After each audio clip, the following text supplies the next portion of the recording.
परम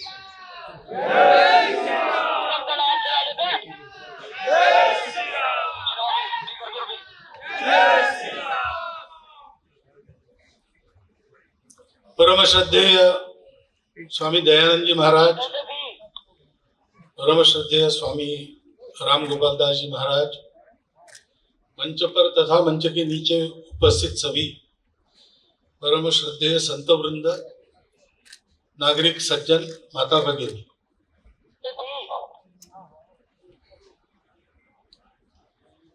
प्रभुदत्त जी ब्रह्मचारी महाराज जी की मूर्ति लग रही है और उसमें मुझे आना है, ऐसा कहने के बाद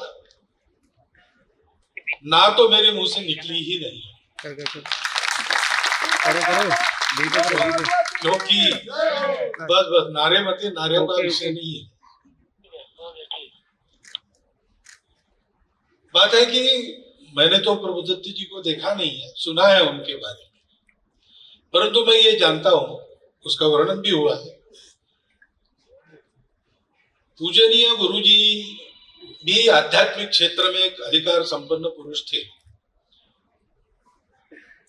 रामकृष्ण आश्रम के रामकृष्ण परमहंस जी की परंपरा के वो सन्यासी नहीं थे, लेकिन दीक्षित थे। और ये कार्य उनके भाग्य में लिखा था, इसलिए उनको सन्यास नहीं दिया गया। उनके गुरु ने कहा कि तुम नागपुर वापस जाओ, वहां एक कार्य तुम्हारी प्रतीक्षा कर रहा है, ऐसा हम सुनते। और गुरुजी को हमने बहुत देखा है, तो उनके उस दिव्यता की आभा वो बहुत छुपा कर रखते थे, तो भी उसकी झलक तो हम सबको पता चल जाती थी। अब ऐसे व्यक्ति, हमारे गुरुजी सरसंघ चालक थे, कैंसर से बीमार हो गए। हमको तो किसी को वो कल्पना भी असह्य होती थी, लेकिन उनको आभास हो चुका होगा कि अभी दिन कम है अपने पृथ्वी तल पर। तब पहली बार हमने सुना कि उन्होंने भागवत कथा सुनी। वो किससे सुनी? प्रभुदत्त जी से सुनी। और कथावाचक ब्रह्मचारी जी जैसा और श्रोता गुरुजी जैसा, तो गुरुजी की आंखों से निरंतर अश्रुधारा का प्रभाव बन रहा चला है। और प्रभुदत्त जी अपने रसपूर्ण वाणी में भागवत कथा बता रहे हैं, ऐसा प्रसंग हम सुनते हैं। तो ऐसे संत की मूर्ति लग रही है और निमंत्रण देने वाले भी संत ही है, तो ना तो कहने का सवाल ही नहीं। इसलिए आगे भी वो बुलाएंगे तो जाऊंगा मैं। मेरी प्रार्थना केवल एक है कि थोड़ा पहले बता देने से समय निकालना आसान होता है। एक समय पर पता चलने से बहुत ही भागदौड़ करनी पड़ती है। मेरी भागदौड़ होती है उसमें कोई बात नहीं, लेकिन हमारे कार्य में बहुत सारी बातें फिर इधर से उधर, कार्यकर्ताओं को भी कष्ट होता है। वो बोलते नहीं है, लेकिन होता है, मैं जानता।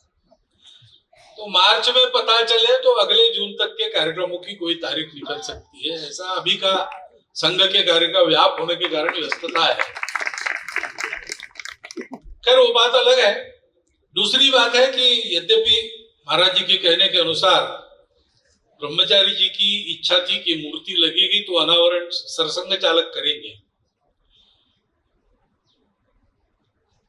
तो अब मुझे सरसंघ चालक संघ ने बनाया, ये एक संयोग है। यानी ऐसा होने के बाद भी, और बहुत सारा वर्णन यहाँ संघ के कार्यकर्ताओं का बड़े शब्दों में हुआ है, लेकिन ऐसी सब बातों में वो अनावरण करना और उसमें एक भाषण भी देना, इसका मेरा कोई अधिकार है, इस गलत फहमी में मैं नहीं हूं। परंतु संतों की आज्ञा है तो उसका पालन करना है। इसलिए मैं यहां आया। अब आपके सामने क्या बताना इसके बारे में, ये मेरे मन में बात रही थी। लेकिन है संत परंपरा भारत की जो है, संतों के बारे में एक बहुत 400 नहीं 500 साल पहले संत हो गए, संत तुकाराम महाराज हो गए। उन्होंने कहा कि संत कौन है? तो कहते हैं कि हम वैकुंठ के रहने वाले हैं, विष्णु लोक के रहने वाले हैं, और इसलिए यहाँ पर आए हैं कि ऋषियों ने जो बातें की उन बातों को जीवन में उतार कर उदाहरण स्वरूप लोगों के सामने रखना है। मराठी में उनके शब्द है, आम्ही वैकुंठवासी आलो याची कारणासी बोलले जे ऋषि। ऋषियों ने जो बताया है साच भावे यानी सही अर्थ में वर्तावया, उसका वर्तन करने की। तो संत अपने आचरण से समाज को दिशा देते हैं। उनका कोई काम नहीं है इस दुनिया में, इस दुनिया के लोग है ही नहीं,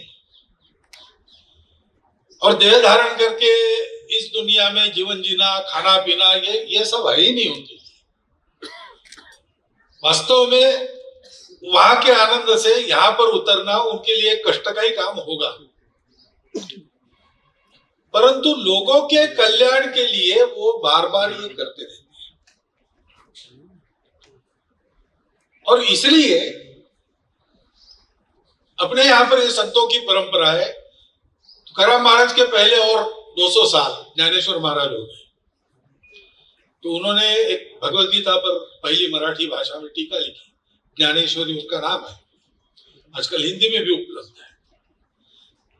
बहुत पहुंचे हुए साक्षात्कारी पुरुष थे, तो वो पूरा ग्रंथ उन्होंने लिखा, लिखने के बाद लोगों को सुनाया, और वो समाप्त होने के बाद उस ग्रंथ में भगवान से मांगा है कि ये वाग्यज्ञ मैंने किया, वाणी का यज्ञ किया, उस यज्ञ में इतने सारे लोगों को सहभागी कर लिया, इतने सारे लोगों को एक तरह से संगठित किया, उनको कुछ बातें प्राप्त हुई, तो ये यज्ञ मैंने किया, तो उसका वो पसाय दान मुझे चाहिए। वो क्या चाहिए? वो कहते समय उन्होंने ये कहा है कि संत मंडली सदा उपलब्ध रहे लोगों के, और उनका वर्णन किया है। संत कैसे होते हैं? ये मार्तंड है, सूर्य है, सूर्य जैसे तेजस्वी, लेकिन किसी को ताप नहीं देते। ये चंद्रमा जैसे शीतल है, लेकिन चंद्रमा जैसे कलंकित नहीं है। ये सबके लिए सबके अपने हैं, हर स्थिति में उनका व्यवहार सज्जनता का ही रहता है। ऐसी संतों की मंडली निरंतर उपलब्ध रहे, ये उन्होंने कहा, मांगा। उनके जाने के आसपास ही अलाउद्दीन खिलजी का आक्रमण वहां हुआ, और उसके बाद 350 साल बहुत अंधाधुंधी रही। सारी पृथ्वी में प्रलय हो गया, धर्म डूब गया, ऐसा लगे, ऐसी स्थिति आई। लेकिन संतों की मंडली ने समाज का स्वत्व जागृत रखा, जिसके चलते जब शिवाजी महाराज जैसा एक शील संपन्न पराक्रमी पुरुष उसमें धर्म का झंडा हाथ लेकर उद्यम किया, तो फिर से स्वराज्य की स्थापना हुई। तो ये लौकिक जगत में लोक जीवन अच्छा बनना, सब बनना, ये होते रहता है, लेकिन उसके मूल में ये आध्यात्मिक जागृति होनी पड़ती है। डॉक्टर बाबा साहब आंबेडकर भी कहते थे कि दुनिया में कहीं भी बड़ा परिवर्तन आया है तो उसके पहले पूरे समाज में एक आध्यात्मिक जागृति हुई। ये आध्यात्मिक जागृति करने वाले कौन होते हैं? वो संत होते हैं। वो कर पाते क्योंकि उनका स्वयं का जीवन वैसे रहता है, और वो होने के कारण फिर हनुमान जी जैसे कार्यकर्ता भी मिलते हैं। नहीं तो सब कुछ छोड़ के देश के लिए लगना बहुत लोग करते, केवल संघ वाले करते, ऐसा नहीं, और भी लोग हैं और हो भी गए। लेकिन उनके इस करने की प्रेरणा क्या थी?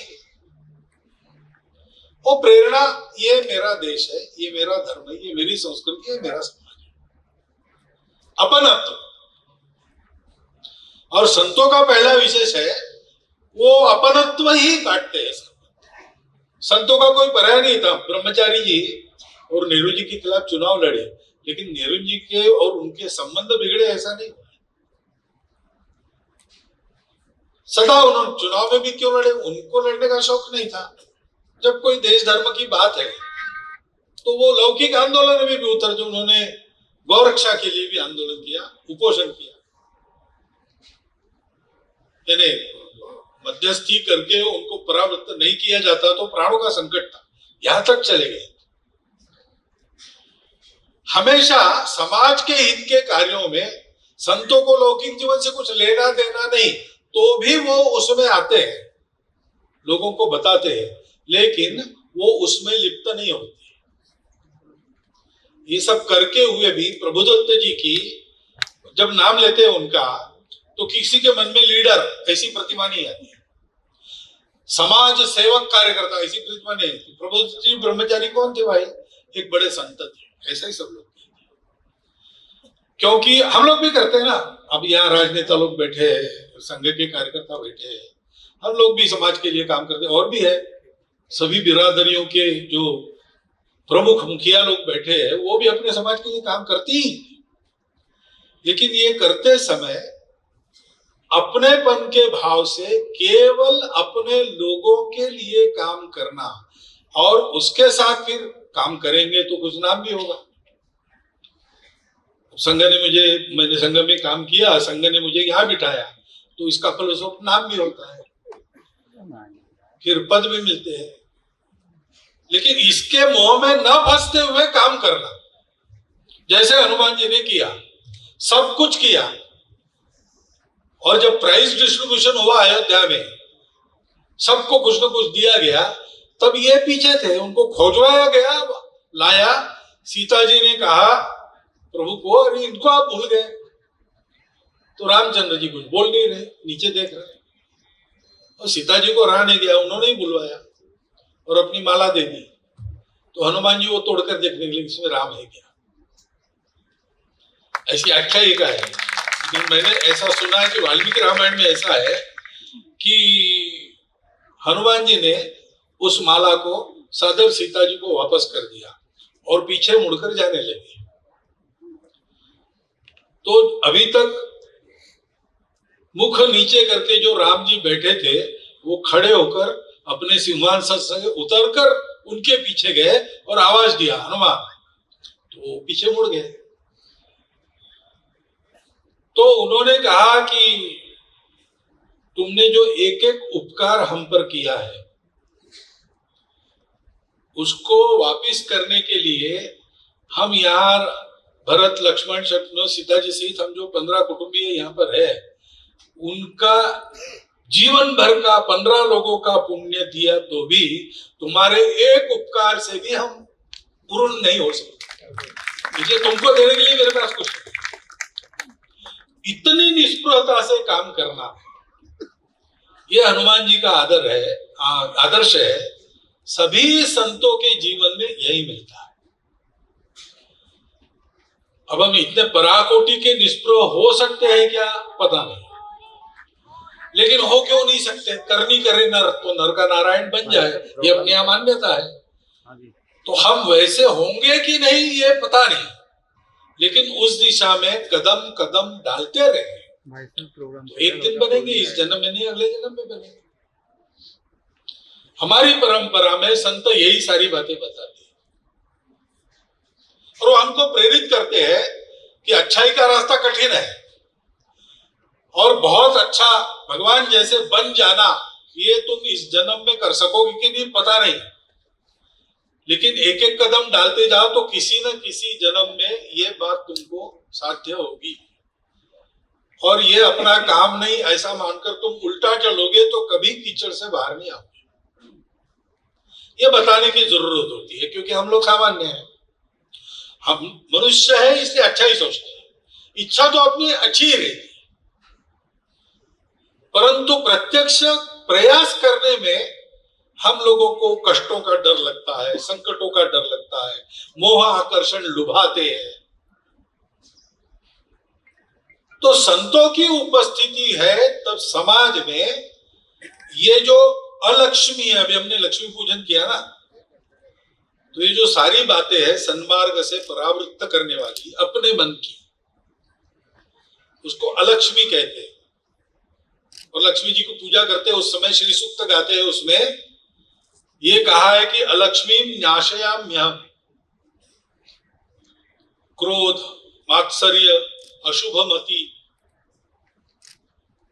ये जो सब है, आलस्य, निद्रा, तंद्रा, ये सब अलक्ष्मी के लक्षण है। वो हमारी चली जाए और हम हमेशा अच्छाई की ओर जाए।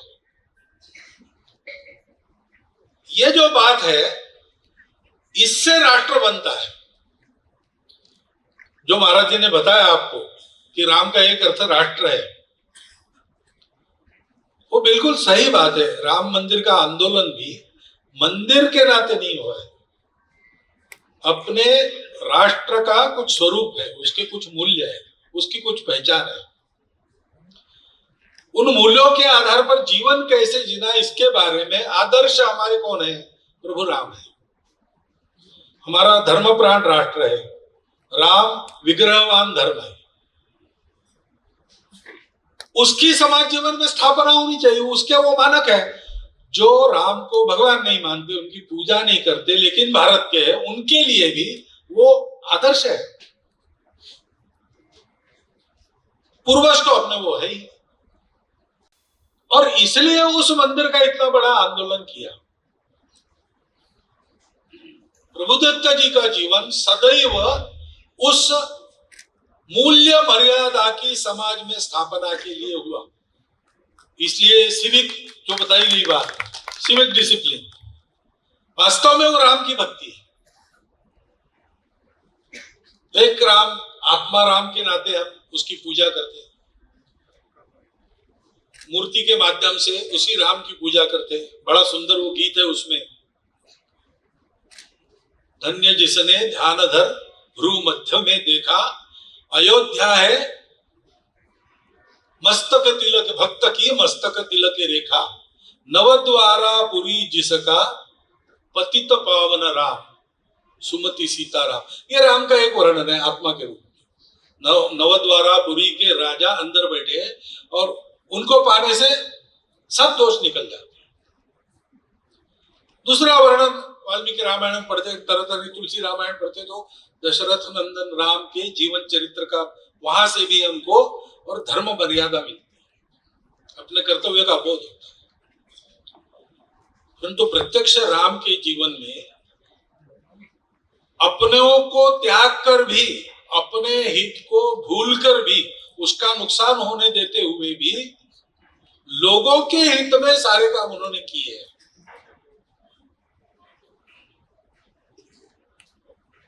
तो परशुराम जी आ गए सामने, वापस लौटते थे अयोध्या सीता जी को लेकर तब, और परशुराम जी बातें करने लगे, कौन है, किसने तोड़ा, कैसी हिम्मत हुई, वगैरह वगैरह। तो लक्ष्मण जी कुपित हो गए और उन्होंने उसी भाषा में परशुराम जी को उत्तर देना शुरू किया। तो राम जी उनको रोकते हैं, मर्यादा बताते। अभी देखिए, नागरिक जीवन में अपने सामने एक अपरिचित बड़ा व्यक्ति आ गया। कभी कभी रास्ते पर हो जाता है ना ऐसा, वाहन लेके हम जाते, कोई प्रौढ़ सज्जन बीच में आ जाते, अरे भाई देखते नहीं हो गया, संभल के चलो वगैरह वगैरह, कहा सुनी होने लगती है। लेकिन नागरिक जीवन का नियम क्या कहता है? आपस में बात करते समय मतभेद होने पर भी भद्र भाषा का ही प्रयोग होना चाहिए।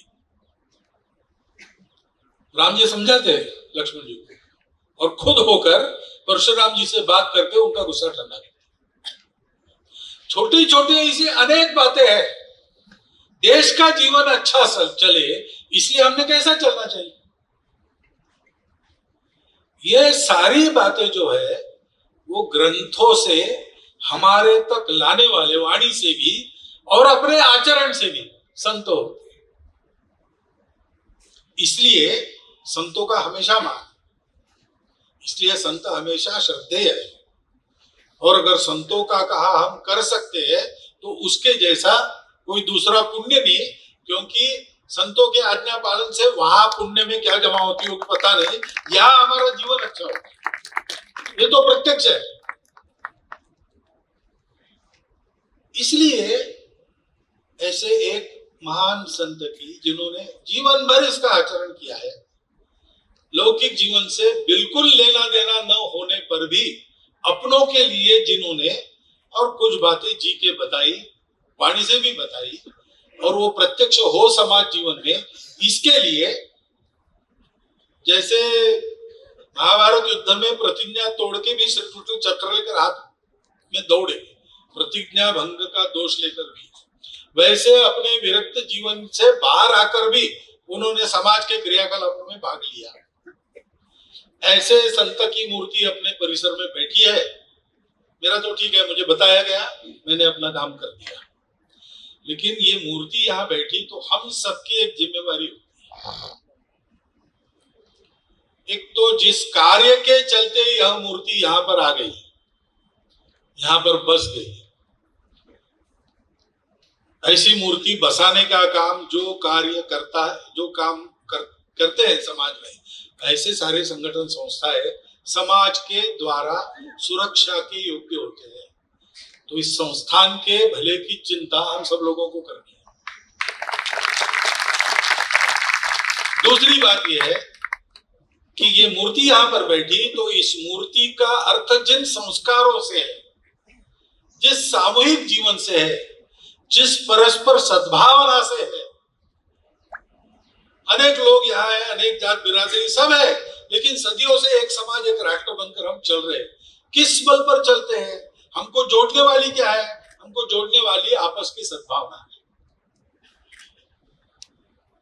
क्योंकि हमको यही बताया धर्म आसान शब्दों में, परहित सरिस धर्म नहीं भाई, पर पीड़ा सम नहीं अथवा। तो हमारा आपस का व्यवहार एक दूसरे को मदद करने का होना चाहिए, पीड़ा पहुंचाने का नहीं होना चाहिए।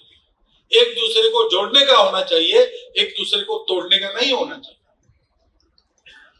इस प्रकार का एक समाज जीवन यहाँ अपने व्यवहार से खड़ा करना, संतों के उपदेशों से उसमें से एक रास्ता निकालकर आज के तारीख में उसको लागू करना प्रत्यक्ष समाज में हमारा काम है।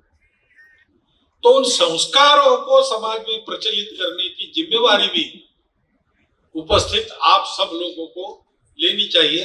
मैं आप कहता हूं, यानी ऊपर के लोगों को छोड़ नहीं देता हूं, हम सबकी होती है वो जिम्मेवारी अपने अपने कार्य से।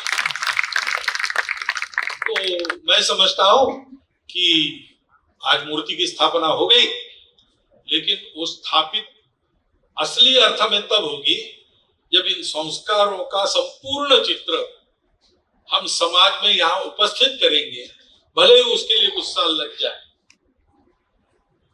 और इस प्रकार का समाज स्थापित करने के लिए प्रेरणा बनने वाला यह केंद्र, उसको भी सुरक्षित संवर्धित रखेंगे। इस संकल्प को लेकर आज के कार्यक्रम में से हम सब लोग जाए, इतनी एक नम्र प्रार्थना आपके सामने रखता हूं। और शांति से आपने मुझे सुन लिया, अधिकार मेरा न होते हुए भी कुछ बातें मैंने इधर उधर से सुनता हूं, वही आपके सामने बोल देता हूं। ऐसी बोलिए, उसमें कुछ कम अधिक हो गया तो आप लोग और संत वृंद मुझे क्षमा करें। इस प्रार्थना के साथ मैं अपने शब्दों को विदा